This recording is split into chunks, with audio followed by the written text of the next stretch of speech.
Well, happy Wednesday. I'm Frank Daniels, columnist with the Tennessean, here again for our community conversation with Ted Rayburn, our editorial page editor. Today we're going to talk about a couple of issues that transpired over the last week. We're going to talk about the governor's veto of what came to be known as the Ag-gag bill. It's only his second veto and thus warranted a special press conference.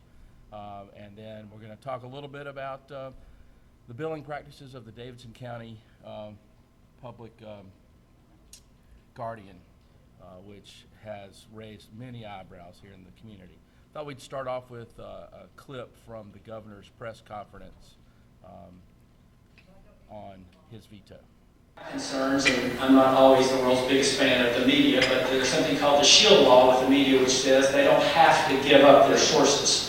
And this bill would have changed that shield law without saying it changed. I mean, there wasn't ever an official acknowledgement that we're changing that. And I think if you're going to change a law, you should say that you're doing that. I think the third thing is we had some DAs who came to us that said, the way this is written, it will be really hard for us to try these cases. I think it'll end up with a lot of judicial confusion, if you will. And so for all those reasons, I decided to veto it. So Ted, no surprise that the governor is not real happy with the media, but he did do a good job explaining what his issues were and why he went forward. What do you think of his action?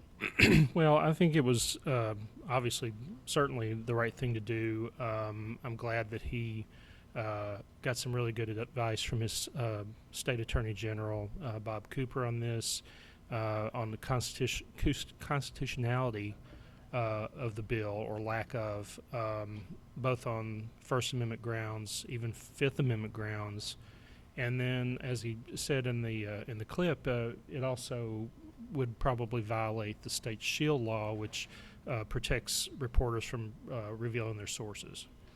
Yeah, it was nice to hear the governor say we wouldn't want to change the law without being upfront about changing the law. Exactly.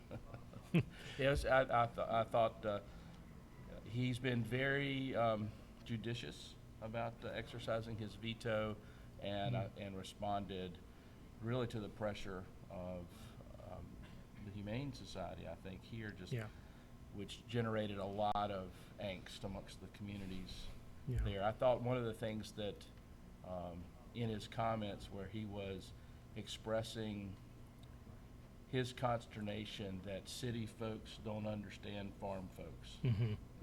Yeah, I don't know about that really. I mean, this state is solidly agricultural, and it does have large cities, but I think most people here appreciate what farmers what their role is in just food, clothing on our backs, everything.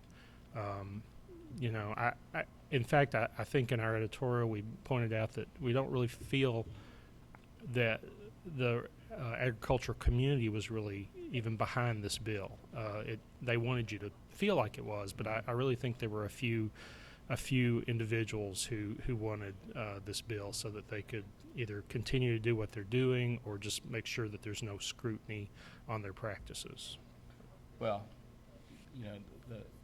the actions that farmers have to take to process livestock it's not a palatable process to watch, but and so you can understand why farmers don't want to have videos of that process. But on the other hand, this bill went well beyond that, as the governor said. Yeah, and I would like to think that most people appreciate the farmers for doing the dirty work, so to speak, so that they can have their I like my nice chicken. steaks. I like my chicken in a plastic wrapper, I have to say. Yeah, exactly. Well, let's talk about the investigation that's come up and shown the Davidson County Public Guardian and her billing practices over the last 5 years, where she's billed in total about $1.8 million. So, and not bad work if you can get it, about $320,000 a year. I think we'd all be happy with that. And most particularly, it was this practice of billing in 6-minute segments. I think it's the thing that raised many people's eyebrows. Yeah, and also some instances of double billing, obviously, which is What, but I would say that, 12 times that happened, you would, though it's hard to give somebody that's doing what she's doing the benefit of the doubt. In this case, Right. perhaps over 5 years, we might see that there could be mistakes made. Yeah. I think it's more the practice of these tiny billing increments Yeah. that just has made everybody's eyes just grow wide and go,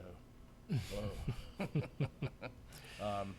So what do you think is going to happen? Well, it's hard to say because Judge Randy Kennedy, who is her supervisor, so to speak, during he agreed to do this review of her records and only of active cases, not previous cases. And I guess he's getting to the conclusion of that.